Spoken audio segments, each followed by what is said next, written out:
Hello la team Becca, j'espère que vous allez bien. Donc aujourd'hui, on se retrouve pour l'interview de Madame Lina Khelif. Comment ça va, Lina? Ça va très bien, super, merci. J'espère que toi aussi tu vas bien. Ouais, ça va, très bien. Est-ce que tu peux te présenter un petit peu rapidement pour ceux qui ne te connaissent pas? Alors, je m'appelle Lina Khelif, comme tu l'as dit, Khelif pour les Maghrébins. Je suis originaire de Lyon, j'ai 25, bientôt 26. Footballistiquement, j'ai passé toute ma formation à Lyon. Maintenant, c'est ma septième année que je passe en D2. Actuellement, je suis à Toulouse. Qu'est-ce que je peux dire d'autre? Je joue milieu axial. Euh, Et puis, je suis aussi internationale algérienne. Donc, voilà. En gros, mon Yeah! représente des aides. Donc, voilà. On va y revenir là-dessus. Ok, donc du coup, comme tu le disais, donc tu es originaire de Lyon. Donc tu commences le foot à 6 ans au FC C'est ça. Lyon. Et Exactement. directement l'année suivante, tu intègres le l'OL Academy. C'est ça. C'est vrai. T'es bien renseigné, hein? Souvent, on me la saute, l'année du FC, on me la saute. Mais ouais, j'ai commencé avec les garçons une année, parce que c'était le club qui était le plus proche de chez moi, hein, comme tout le Ouais. monde.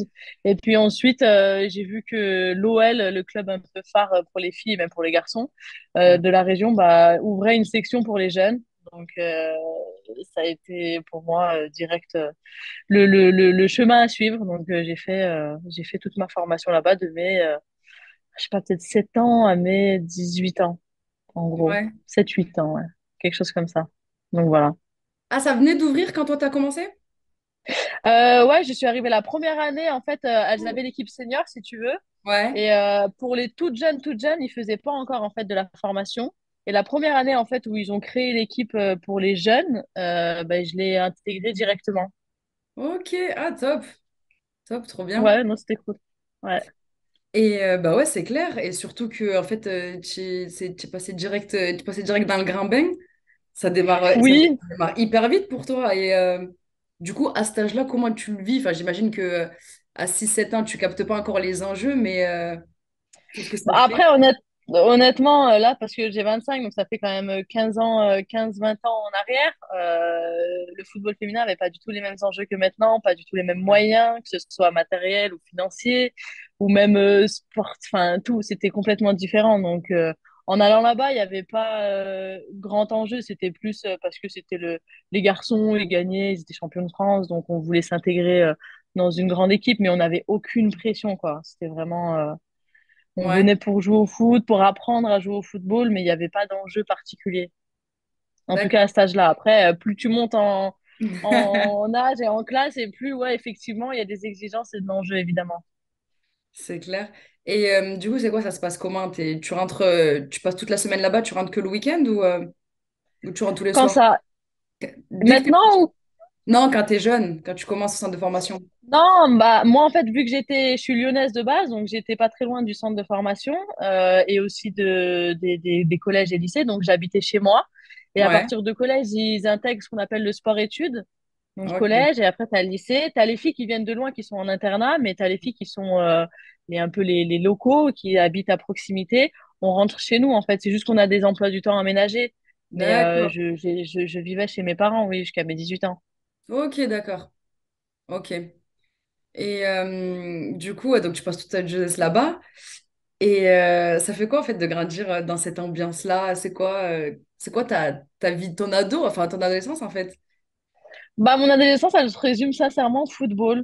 J'ai pas eu de vie sociale à côté, à sortir Ouais. avec mes copines. J'ai pas connu ça. Moi, j'ai connu, je sortais à 14 15 heures, 16 heures des cours et j'allais directement à l'entraînement. Alors, quand on allait dans la cour de récré, jouer au foot. Quand on sortait de l'école, c'était pour jouer au foot. Donc, en fait, mon adolescence se résume au football. Mais j'ai eu une très belle, très, très belle adolescence. Franchement, si c'était à refaire, j'en ferais pareil. Puisque j'ai rencontré, enfin, plein de personnes différentes qui m'ont tout aidé à devenir la personne que je suis aujourd'hui. Et c'est sans regret. Franchement, ça apporte beaucoup de choses, de football, beaucoup de valeurs et beaucoup de principes qui t'aident à devenir quelqu'un de bien, je pense. C'est clair. Et du coup, on a parlé du plan, on va dire, psychologique, mais bon, quand tu étais jeune, tu n'avais pas de pression.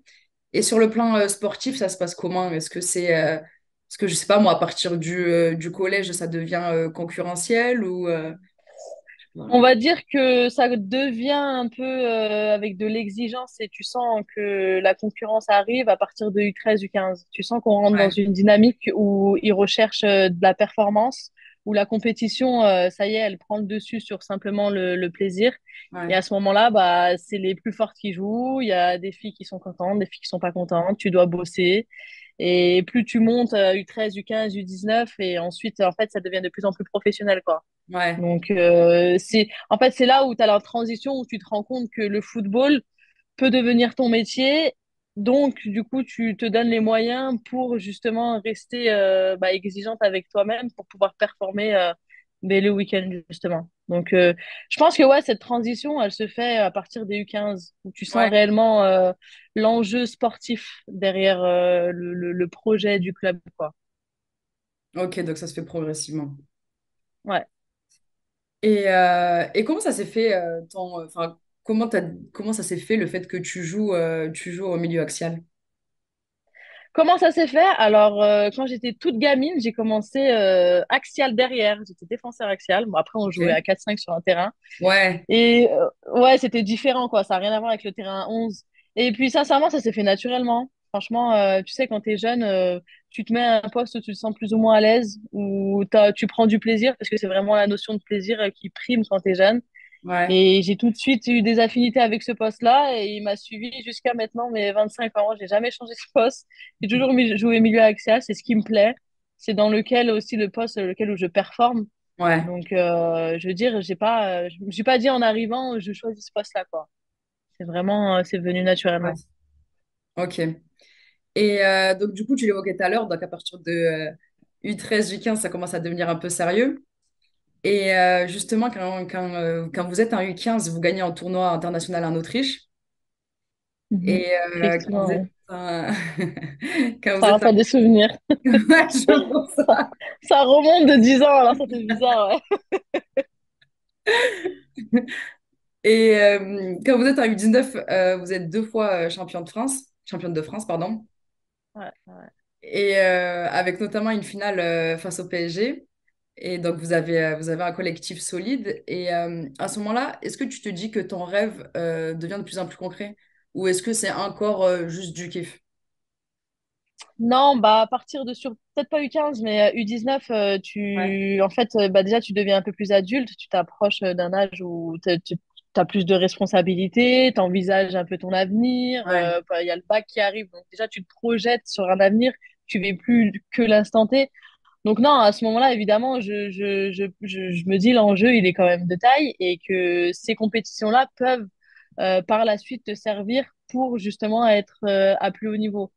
Donc, non, surtout, peut-être pas en U15, non. En U15, c'est plus quand même la notion encore de plaisir qui. ouais, Je pense que c'est 50-50. En U19, la notion de plaisir, elle est toujours là, mais je pense que la notion de compétition et de performance, elle prend le dessus. ouais. Elle prend le dessus Devenir et un professionnalisant, quoi. c'est ça, en fait, exactement. Les enjeux sportifs, ils prennent le dessus et tu prends du plaisir, mais autrement, en fait. C'est ça. Ouais, bien sûr, bien sûr. Ok. Et donc en 2015, tu quittes, ça y est, t'es une grande femme. Tu quittes le centre de formation. Et Je dirais pas une grande femme, une jeune fille qui a envie de découvrir le monde. allez, une jeune fille, on va dire. Et donc tu rejoins le club de Grenoble.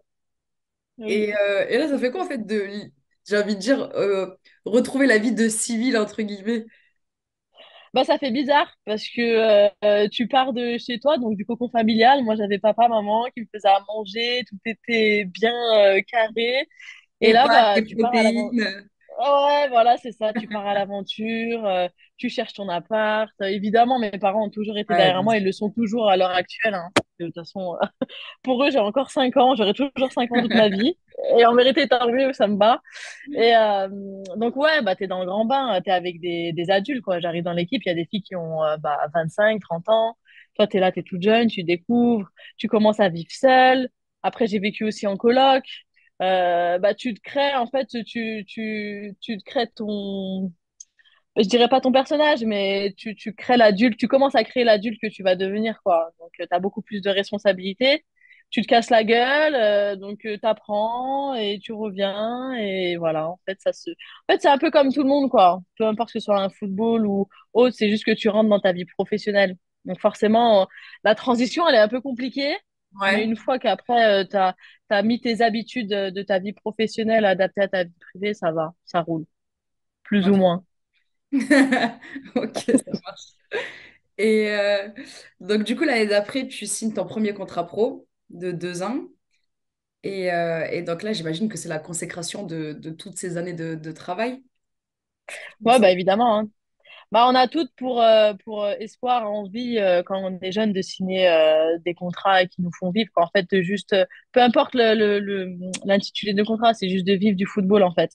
On Ouais, a ce rêve de vivre du football. Et quand ça se concrétise, tu te dis, bah, ok, je suis pas arrivée à la fin, mais au moins, je commence quelque chose de bien et mon rêve, en quelque sorte, devient plus ou moins réalité, quoi. ouais, ok. Et par contre, malheureusement, peu de temps après, tu te blesses. Et Je me suis blessée avant, je me suis fait un croisé en 2015. d'accord, avant de signer pro.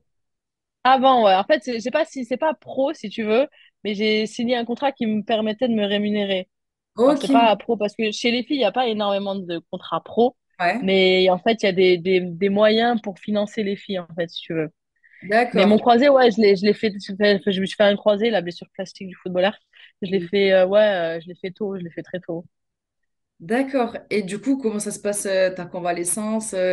Qu'est-ce que tu dis dans ta tête à ce moment-là? Est-ce que tu es au bout de ta vie ou est-ce que tu dis non, c'est ok, ça, je vais surmonter? Bah, t'as toujours le moment où tu te blesses, t'es au bout et tu te dis, putain, genre, ça y est, ça m'arrive à moi, quoi. Genre, ça m'arrive à moi, comment je vais faire? Parce que tu sais que autour de toi, il y en a qui se remettent pas d'un croisé. Quand ils se font un C'est croisé, clair. c'est difficile pour eux de revenir à haut niveau. Bah, écoute, j'ai pris au jour le jour. J'ai essayé de pas trop réfléchir et de me soigner le mieux possible en allant notamment à Cap-Breton. Je sais pas si tu connais ou pas, Ouais, c'est un centre de rééducation pour sportifs de haut niveau. Et j'ai essayé de faire les choses dans l'ordre, de prendre mon temps surtout, d'écouter mon corps. Et je suis ouais, revenue à la compétition. J'ai presque mis un an à revenir à la compétition officielle en D2. ouais. Et ça va, ça s'est bien passé. J'ai fait un bon retour, donc j'ai été contente. J'étais contente. Ok. Et ouais, donc du coup, tu as pu revenir à ton niveau, on va dire, de base. Et ça t'a permis quand même de signer pro. Enfin, d'avoir Oui, l'équivalent du contrat pro. et voilà, exactement. Oui, ouais, ça va. J'ai eu de la chance. Enfin, j'ai bossé aussi, mais j'ai eu de la Ah, chance c'est aussi. clair, c'est clair. Beaucoup de travail. Et du coup, quand tu reviens, est-ce que tu es un peu craintive? Est-ce que tu joues en te disant, ah, punaise, je peux me reblesser? Tu es un peu sur la réserve ou... Bah, les premiers entraînements où tu reprends avec le groupe et le premier ou les trois premiers matchs, oui, forcément, il y a un peu cette crainte de se dire, OK, est-ce que ça va tenir? Est-ce que sur le premier appui, ça va pas lâcher?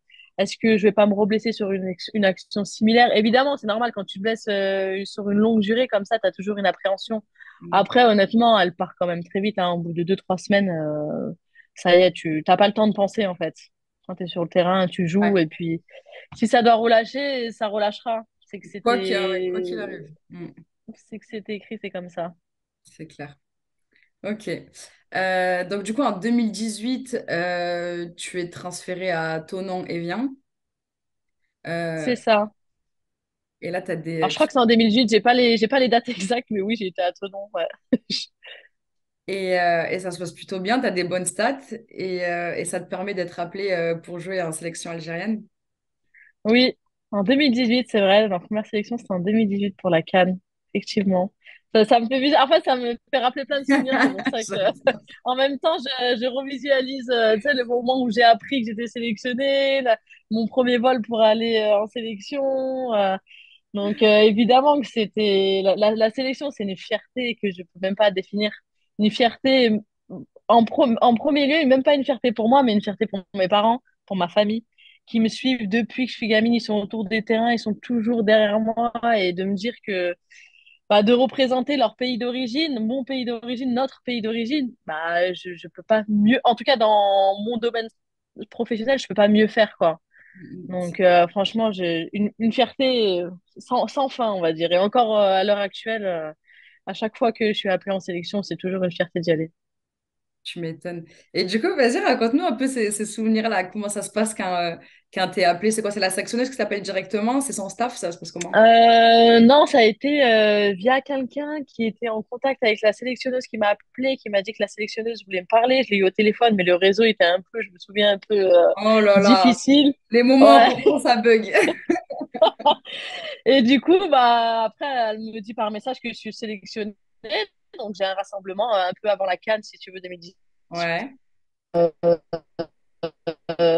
Et je suis toute nouvelle. Ça va, j'ai eu de la chance parce que je suis arrivée avec une amie à moi, Inès Boutalev, avec qui j'ai joué ok. à Lyon aussi, que je connaissais déjà depuis des années. Ouais, Donc, heureusement, parce que l'intégration dans une sélection nationale n'est pas forcément facile, dans le sens ouais, où il y a une distinction entre on nous appelle les immigrés et les locaux, si tu veux. T'as les filles qui viennent d'Algérie, qui jouent en Algérie, qui sont sélectionnées, et t'as les filles qui viennent de France et qui viennent jouer pour l'Algérie.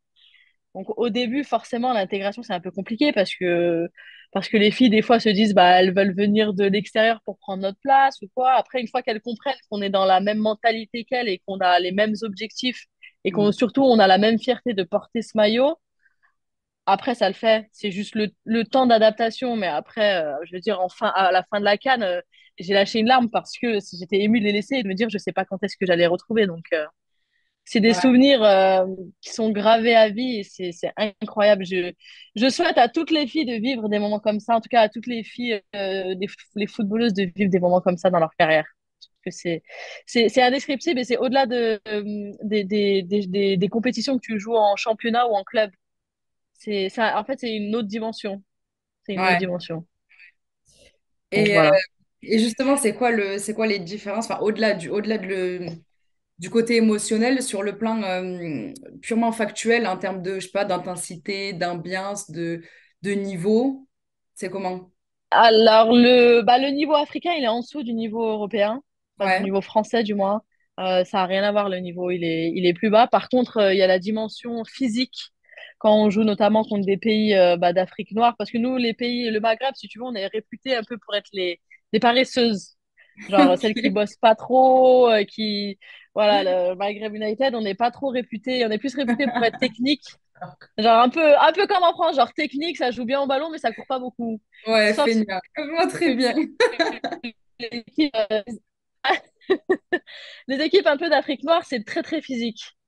Et Ok, moi, ça m'a impressionné parce que t'as même plus l'impression de jouer au foot, quoi. T'es dans un perpétuel combat. Genre, c'est ouais. du combat, de l'agressivité et c'est pas facile. Au début, franchement, les premiers matchs, ça n'a pas été facile de s'y faire parce que c'est un tout autre football. En fait, tu réapprends à jouer d'une autre manière Limite un autre sport. et vu que t'as pas beaucoup de temps d'adaptation, en fait, c'est ça, voilà. Les premiers matchs après, 2, 3 ans après, quand tu rejoues, tu as l'expérience, donc ça va un peu mieux. Mais au début, le choc, il a été, ouais, c'est rude, quoi.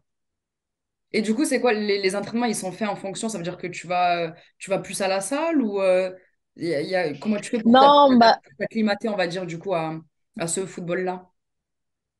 on s'acclimate pas vraiment. En fait, en sélection, le problème, c'est que t'as pas énormément de temps pour Ouais, travailler et pour créer un collectif. Parce que nous, en tant qu'immigrés, quand on venait, vu qu'on a nos clubs et on joue en club ici, on n'a pas beaucoup de temps pour jouer ouais, avec les filles qui sont là-bas. Donc, la sélectionneuse à l'époque se concentrait plus, et même quand j'ai eu un sélectionneur aussi, se concentre plus sur la tactique, sur comment on va jouer ensemble, plutôt que physique. Physiquement, honnêtement, on travaille pas énormément, non. ouais. En fait, il part du principe où on bosse physiquement en club et que quand on arrive en sélection, on a juste le Ouais, côté autant tactique. optimiser direct sur le collectif, quoi. Voilà, À toi exactement, c'est de ça, faire t'as tout compris. ton job perso. Voilà, exactement ça. Ok, ok, cool. Je suis à deux doigts de sortir mon drapeau, là, tu sais pas? Parce que t'es algérienne aussi, parce que c'est vrai que tu m'as pas dit, mais je l'ai deviné. 100% Ouais. algérienne ou... Ah ouais, Ok. 100%. Ah, donc tu comprends la fierté algérienne Ah, alors. mais de ouf, mais tellement. Eh, quand j'ai vu ça en préparant Dommage qu'on soit l'interview, pas quali... Ouais, t'étais contente? mais de ouf! Déjà, je suis hyper contente parce que tu es la première joueuse que j'interviewe. Ok. Et ouais, tu connais, petite fierté, parce que tu es une Algérienne. Bah, je suis contente aussi qu'une journaliste soit algérienne, c'est cool. Franchement, au moins on se comprend sur la fierté algérienne.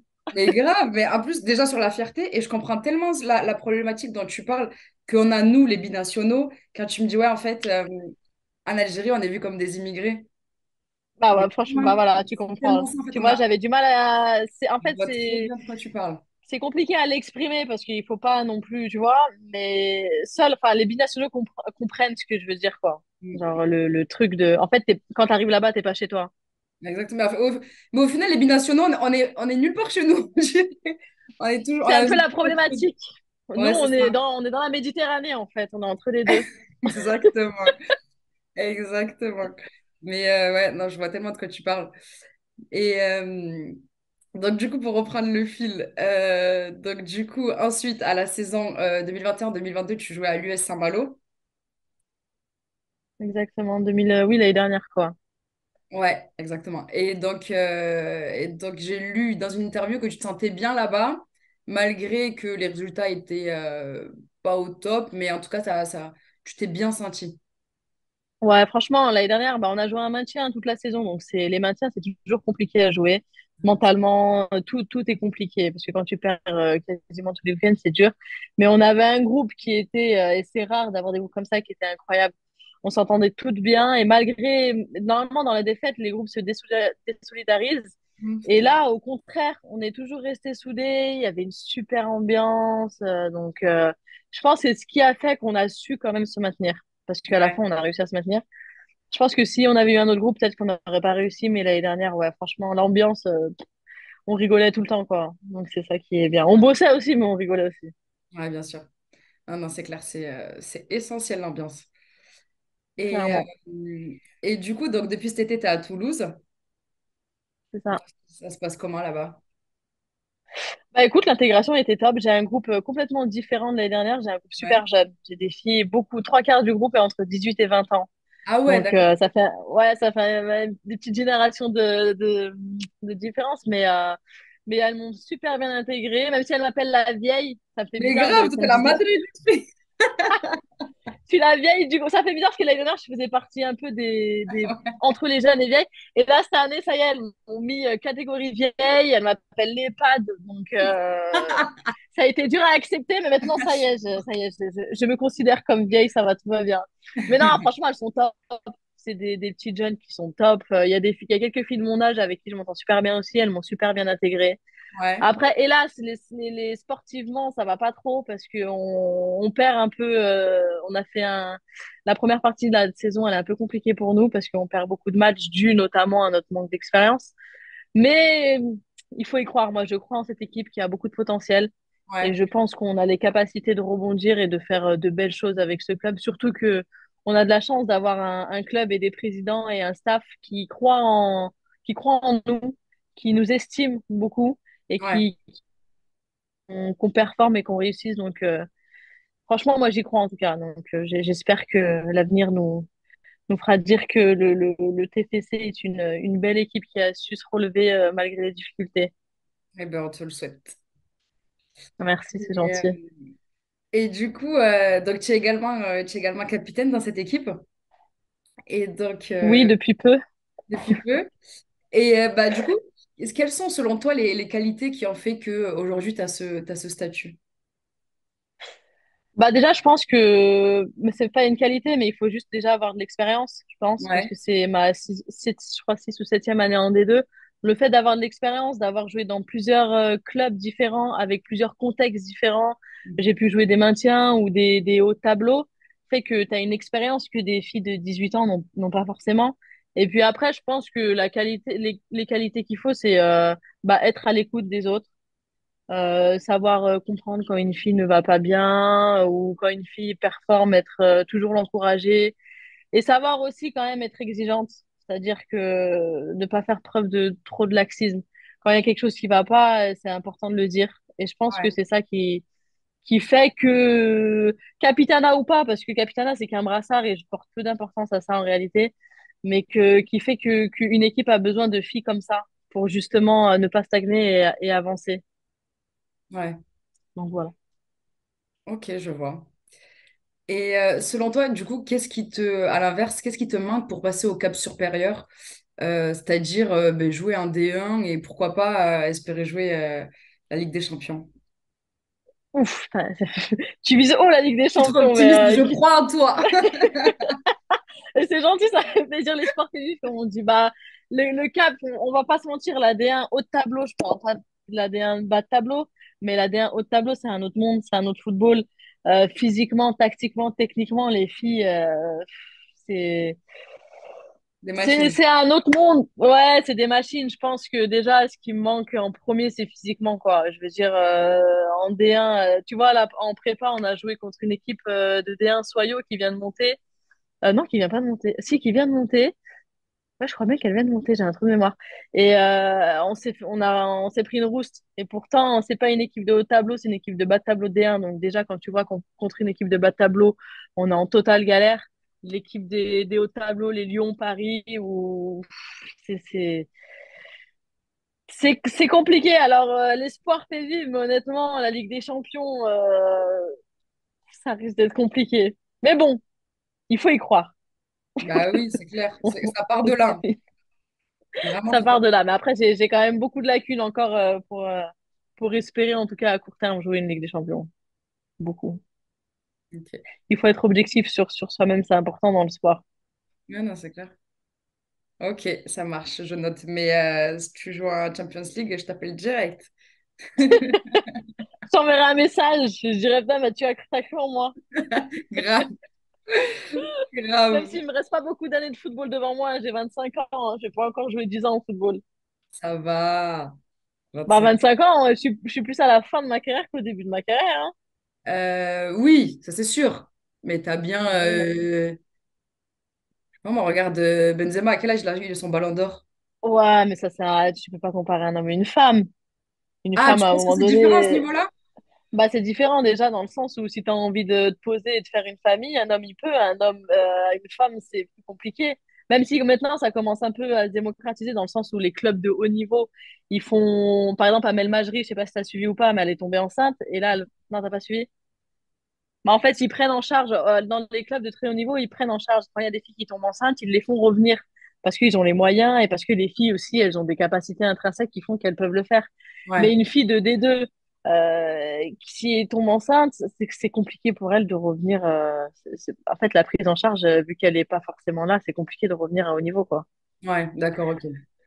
Donc c'est un Ok. peu cette différence qui fait qu'on va pas tout jouer comme Karim Benzema à 35-36 ans, quoi. C'est clair. Ok, ok, je comprends. J'avoue, j'avais pas du tout pensé à cet aspect-là. Ouais. Oui. C'est important, hein, le foot c'est important, mais la vie aussi c'est important aussi. Bien sûr, toujours. Ok, du coup, tu l'évoquais tout à l'heure rapidement. Tu parlais de tes parents. Oui. Et donc, je voulais savoir quel rôle ils ont joué, bah, ta famille et ton entourage, quel rôle ils ont joué dans ta carrière. Bah franchement, j'ai envie de dire un mot tout simple, ils ont tout fait pour moi. Franchement, depuis, c'est vrai et j'abuse pas parce que j'ai une famille, parce que j'ai deux parents et deux frères qui ont Ouais, toujours été là pour moi. Mes parents, depuis que je suis dès mes 6 7 ans, ils sont autour du terrain, ils viennent me chercher, ils viennent me déposer. Quand il fallait aller en tournoi, c'est eux qui me faisaient mes pique-niques. C'est bête, mais tout le monde, toutes les filles n'avaient pas forcément. Enfin, tu vois, c'est des petits détails ouais, qui ouais, je font vois très bien. que ils ont toujours cru en moi. Là, ma mère, encore aujourd'hui, je l'ai tous les jours au téléphone avec mon père. Ils, ils ont toujours été là pour moi. Ils m'ont toujours soutenu dans les moments difficiles. Par exemple, pendant mon croisé, les seules personnes que j'avais autour de moi, c'était ma famille. Je veux dire, j'avais pas d'autres personnes que ma famille. Et sans eux, par exemple, après mon croisé, je serais jamais revenue. Donc, je leur dois quasiment tout. Et c'est eux qui me font croire encore à ce que je peux être peut-être à plus haut niveau. Et franchement, je les remercierai jamais assez, hein, que ce soit mes deux parents ou mes deux frères. Même si j'ai un petit frère qui est jeune, qui n'a pas toujours été là. Mais, euh, mais non, franchement, ils ont fait ce que je suis aujourd'hui, quoi. J'ai eu de Mm, la chance, parce que tout le monde n'a pas cette chance c'est clair. d'avoir déjà deux parents qui sont ensemble, parce qu'il y a beaucoup de filles que tu vois qui ont des parents séparés, qui n'ont pas forcément une structure familiale, on va dire, classique. Ouais, Et je sais que je suis chanceuse, et j'en suis consciente, et tous les jours, dans ma tête en tout cas, je me dis que, que je les remercie du fond du cœur, quoi. la gratitude. Ah, mais il faut, hein, les parents, hein, sans eux, on serait pas là. Hein. Bon. C'est clair. Ah, totalement, je valide. Mm. Ok, et du coup, pour conclure cette interview, quelles sont pour toi les clés de la réussite? Les clés de la réussite. Alors, j'ai pas envie de dire des phrases bateau, mais avec ma petite expérience, les clés de la réussite, et c'est con ce que je vais dire, mais c'est comme ce que Karim Benzema a dit au Ballon d'Or, c'est travailler. Franchement, il y a pas d'autre. Après, travailler, avoir un peu aussi un peu de chance, parce que évidemment, quand tu te blesses ou tu fais des choses, ou voilà. Mais il y a pas d'autre chose que bosser, quoi. Tu bosses physiquement, tu bosses tactiquement, tu bosses techniquement, et tu seras meilleur et tu vas progresser. Et ce qui va faire que tu vas performer, ce qui va faire que des équipes vont te recruter. En fait, c'est un cercle vertueux qui fait que ça peut t'emmener que vers le haut, quoi. Hmm. Donc, bosser dans le travail, tu as l'hygiène de vie, parce qu'il n'y a pas que le football, quoi. Les gens pensent qu'il faut juste le football, mais tu as le sommeil, tu as l'alimentation, tu as le fait d'être bien dans ta tête émotionnellement. Donc, travailler et toujours y croire, malgré les désillusions, parce qu'une carrière, tu peux avoir beaucoup de désillusions, que ce soit à cause de blessures ou à cause de choix sportifs. Il faut toujours croire en soi, ne jamais s'arrêter de se dire un jour, je vais réussir des objectifs, et surtout aussi se fixer des objectifs, c'est important. Parce que si tu es dans un sport, peu importe lequel ce soit, à haut niveau, et t'as pas d'objectif, c'est difficile de durer. Même si c'est des objectifs à court terme, mais avoir des objectifs qui fait que, genre, le matin, tu te lèves et tu sais que tu te lèves pas pour rien, en fait. Tu te lèves pour pour une, peut-être c'est bateau ce que je veux dire, mais pour une raison de vivre. Parce que moi, par exemple, aujourd'hui, c'est mon métier, le football. Et chaque matin, je me lève et je me dis, OK, bah, il faut que j'aille bosser pour être performante, pour continuer le plus longtemps possible à rester à haut niveau. Et puis après, ce sera une autre chose quand je vais devoir faire ma transition professionnelle et aller voir ailleurs. Mais en tout cas, voilà. En gros, le mot qui doit être mis en avant, c'est travailler. Même si c'est un peu bateau, mais c'est la réalité du terrain, quoi. Ok, ok, top. Bah merci pour tous ces conseils. Je vous remercie la Team BK d'avoir regardé cette interview. Ben, n'hésitez pas à liker, à vous abonner, à commenter et à partager. Bonne soirée.